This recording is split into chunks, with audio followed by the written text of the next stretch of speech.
এক মহাবীরের বিদায় কাঁদছে পুরো দেশ। তার বিদায় অনুষ্ঠানে যোগ দেন সারা দেশ থেকে আসা অগণিত ভক্ত অনুরাগী।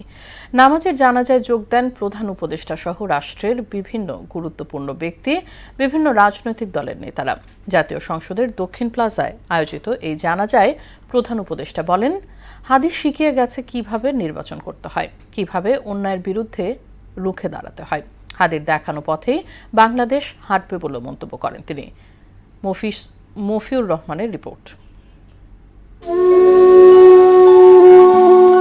এক মহাবীরের মহাবিদায়ে মহাপ্লাবনের মতো জনতার ঢল। জানাজায় অংশ নিতে দেশের নানা প্রান্ত থেকে লাখো মানুষ ছুটে আসেন সংসদ ভবনের সামনে।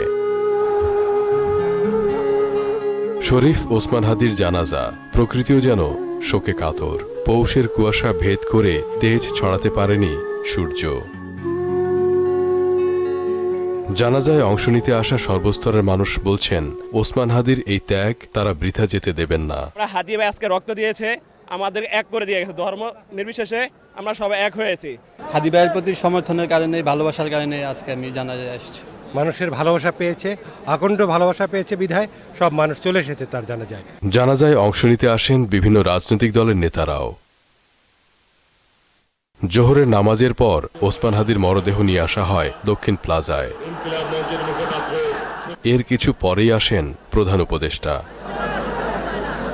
জানাজার আগে বক্তব্য রাখেন ইনকিলাব মঞ্চের সদস্য সচিব। তিনি বলেন, ওসমান হাদি কখনোই অন্যায়ের কাছে আপোষ করেননি।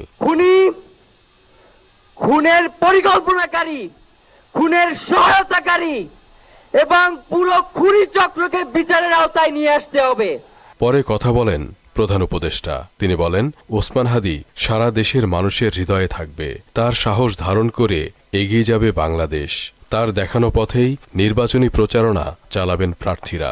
নির্বাচন কিভাবে করতে হয় তারও একটা প্রক্রিয়া জানিয়ে গেছে আমাদেরকে। সেই প্রক্রিয়া যেন আমরা সবাই মিলে গ্রহণ করে, কিভাবে মানুষকে কষ্ট না দিয়ে তার বক্তব্য প্রকাশ করতে হয়, কিভাবে বিনীতভাবে মানুষের কাছে আসতে হয়, সবকিছু তুমি শিক্ষা দিয়ে গেছে। পরে জানাজা পড়ান তার ভাই ডক্টর আবু বকর সিদ্দিক। জানাজা শুরুর আগে ওসমান হাদির হত্যাকারীদের বিচার দাবি করেন তিনি। খুনি প্রকাশ্যে গুলি করে যদি পার পেয়ে যায়, এর চেয়ে লজ্জার আমাদের আর কিছু নাই। যদি বর্ডার পাস হয়ে যায়, 5 থেকে 7 ঘন্টা সময় তারা কেমন করে গেল, এই প্রশ্ন জাতির কাছে রেখে গেলাম। আল্লাহু আকবার। জানাজা নামাজের আল্লাহু আকবার ধ্বনিতে মুখরিত হয় পুরো দক্ষিণ প্লাজা। আল্লাহু আকবার। জানাজা শেষে দাফনের উদ্দেশ্যে মরদেহ নিয়ে যাওয়া হয় ঢাকা বিশ্ববিদ্যালয়ে কাজী নজরুল ইসলামের সমাধির পাশে। মফিউর রহমান, মোহনা সংবাদ, ঢাকা।